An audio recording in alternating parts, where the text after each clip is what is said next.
Hello, my name is Kiko. This is my first video, but definitely not my first recording.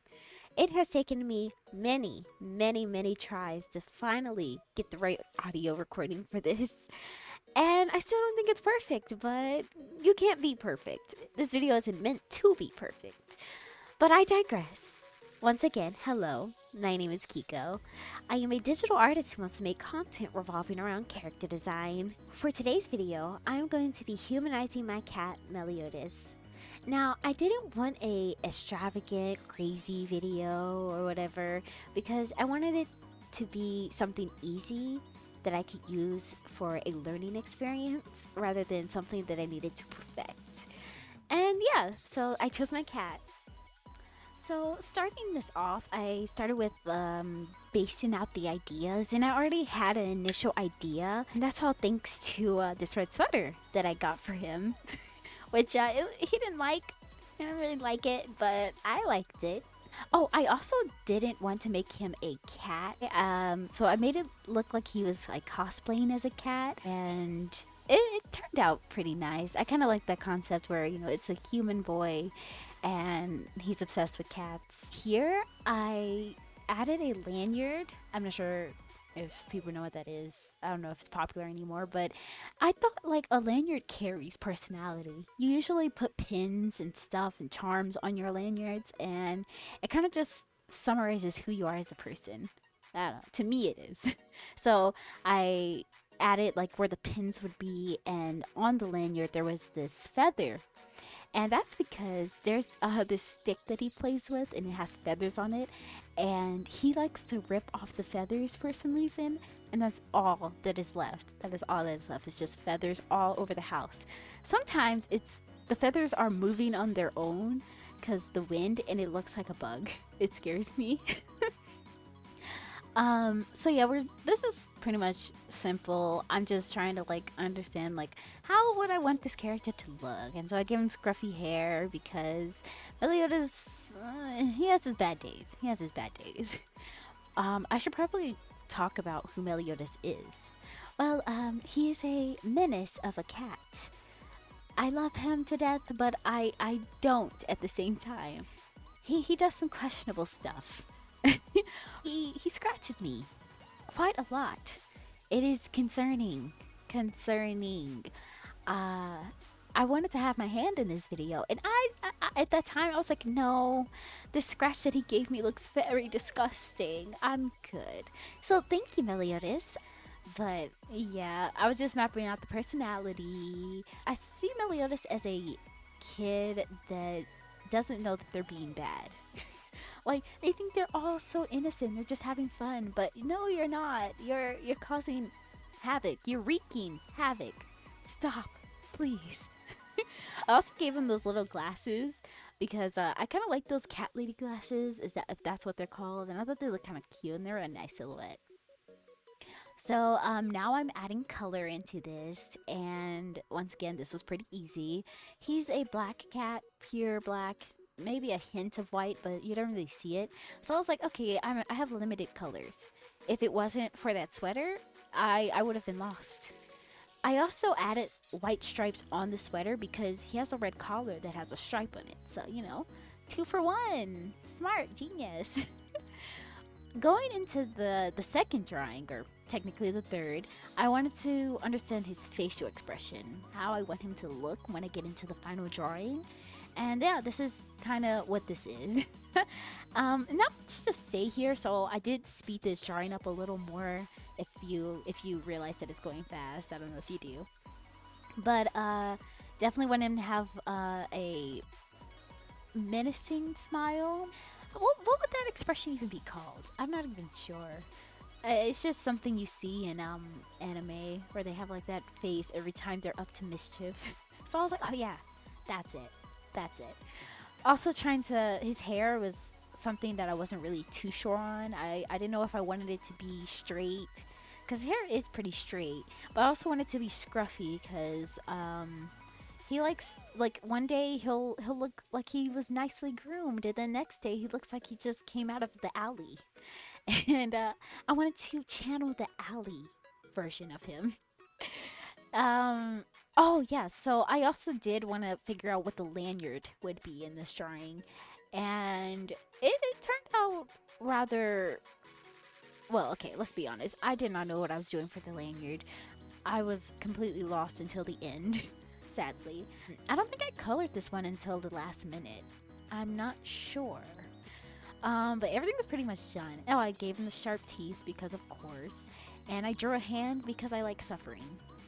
Oh, I was very excited to draw the nails because I'm like, oh my gosh, yes, the claws, the most beautiful quality about him that totally leaves a mark on your soul and your skin. Oh, now I am going into the lanyard. I didn't realize that he loves Spy X Family because I was watching the anime by myself, and he just decided to, get all up in the screen, and I was just like, okay, okay. If you like Lloyd, just say that. Okay, so going into the pose for the final drawing, I was really confident about this. I didn't really understand how I was gonna put the sweater onto the clothes, so you're gonna see me struggle a bit there with the wrinkles and the shapes. I had to take out the sketch to realize how this was going to work, but I figured it out eventually. There was other things that I also was scared to tackle, and that was hands. Ooh, those hands. I don't know how I did it till this day. Because me now, I would have given up. Then I added the lanyard, and I decided to add the little bow. Not bow. What do you call that? I decided to add the bell onto his lanyard because he has it on his necklace. That kind of saved the design for the lanyard quite well. Quite well. I was kind of happy about that. So then when I was going into the legs and stuff, I realized, oh, God, I have to draw shoes. And not just any shoes, I have to draw tennis shoes or sports shoes. I don't know what people call it. I don't know. But yeah, I had to draw those, and I was very scared about that. So I went to the face. So here we are at the face. And I'm also struggling with this too. Oh my gosh, I thought this was gonna be easy drawing, but no. It was so much stuff that I was kind of like running into, and his face wasn't looking how I wanted it to look.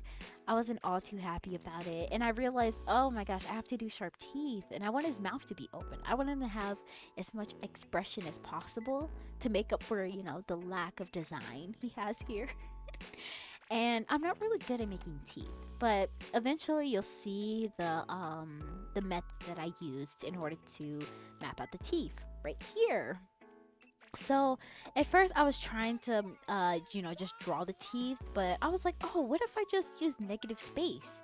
And that would be the teeth. So that's where I tested it out, and I was like, yes, I love this, and I went straight into it. I think the teeth are my favorite part about this drawing.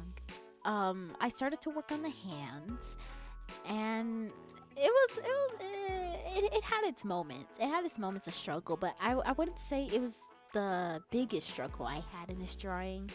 Although I think the sweater really did help with this kind of hand angle pose. I don't know how to explain it, because I actually don't know how the hand would look in that foreshadowed or foreshortening type of pose. As you see, I am going into the shoes, and oh my gosh, I thought it was gonna turn out as good as well. At first, I did not have reference, and I was like, oh yeah, I know how these shoes look, bulky big shoes. And the only reason I did bulky big shoes was because I feel like Meliodas has a very heavy type of walk. I don't know how to explain that. Well, when he jumps off things, he makes the biggest sound ever. Like, it sounds like he actually hurt himself when he jumps off of things. So I was like, oh yeah, big shoes. That is definitely him. And of course here I'm going into the coloring of the drawing, and that was once again simple. And I left the shoes up to my painting self in the future, because I'm definitely not going to figure out these shoes by sketching it. So I'll just leave it to me painting. And let me tell you, rendering or painting, whatever you call it, it is a blessing. I am so glad that I learned that technique. It has really shaped my drawings into something I didn't know it could look like. Of course, I'm getting in the basic shadings. I didn't want to do too much crazy shadings for the hair or anything. So now I'm going into painting everything on. So this is my favorite part. Painting is always my favorite part. And as you see, I gave him little demon horns type of things, just to, emphasize that he's not a nice cat. He might think he is. You might think he is, but I know he's not. Did I mention that he also ate my plant? My lovely plant that didn't even get the chance to grow. I walked into the living room and he was nibbling on the plant with full happiness. Not with a care in the world, thinking he did nothing wrong. And the plant is literally gone, nothing but dirt. Good thing is, plants are actually good for cat digestive systems. So, yay! Congrats, you're a healthy cat. So, I finished painting everything, and I was going to the hard part, which was the shoes. And as you see, I was like, oh my gosh, his feet look broken. I need to like give his feet some ankle movement. I need to give his ankles a break. Is what I'm trying to say.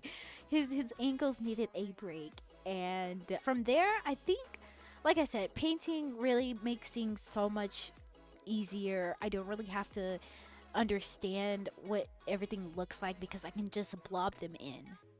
If there's ever something you need to adjust, just paint over it. Trust me, it will save your life. So for the lanyard, I did not I only drew Lloyd. So at the other one I drew the whole family, but I was like, oh no, it wouldn't really make sense. And then I went into trying to figure out what I wanted inside of his lanyard, the picture part. I wanted to add his name. I really did, but it did not work. So I was like, okay, how do I personalize this even more? And I was like, oh wait, a picture of him, duh. The drawing was almost done to this point, and it was looking great. I liked the direction, and I was just adding in the last details of it, which was going into the highlights and the last parts of shading that I wanted to do, just to bring out the beauty even more. And I was so happy with the drawing at this point, and I was like, yay! Wow, I did something. Because around this time I was having art block. And usually I don't think it's art block. I think I'm just, having a bad day. That's what I call it. I just say, I'm having a bad day. It's not art block. And that denial actually gets me out of art block, believe it or not. So, now I'm just going into coloring everything else. I don't want to go crazy with coloring them. So I just like added in the base colors of everything. And I'm going to speed this drawing up a lot more. I didn't really go crazy into coloring these. All simple, all nice. And so after I finished, I wanted to add more dang, I don't even know what to say after this. So this part is quite the boring part. You're just watching me color these drawings very quickly. This drawing needs to be sped up quite a lot. I don't. And yes, to cut you off right there, Kiko, I for sure did speed up the video a lot because I had way too much footage of me doing absolutely nothing. So let's get to the outro. Thank you for coming to this video, and I can't believe I finally made it through this audio. I know there's going to be a lot of things that I have to cut out, but I did it. And it might not sound good at the end of the day, but I'm going to post this anyways. With that being said, have a wonderful day. Bye.